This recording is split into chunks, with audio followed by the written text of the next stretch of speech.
بسم الله الرحمن الرحيم.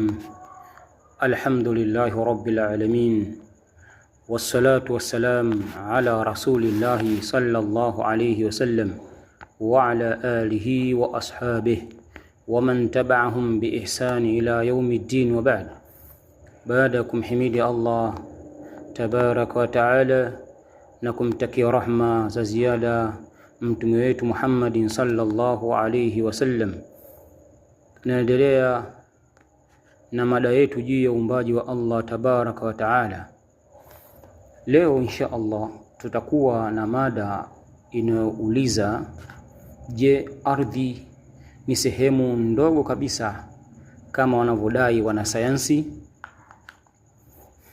Wanasayansi wa elimu ya mazingira wanatuambia kwamba dunia ni sehemu ndogo sana, sehemu ambayo kana kwamba si lolote si chochote. Sehemu tunayoishi wameifanya ni ndogo kuliko maelezo, huku wakituonyesha kwenye mapicha kwamba jua ni kubwa zaidi ya milioni na kitu,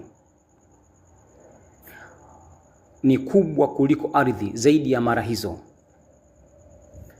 Lakini swali la kujiuliza, inawezekana kweli ardhi ikawa ni sehemu ndogo sana na jua likawa ni kubwa maradufu kwa zaidi ya mara milioni?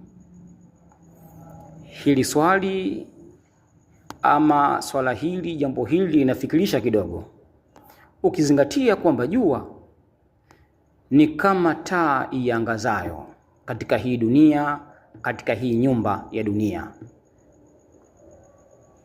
Hivi taa yaweza ikawa kubwa kuliko nyumba?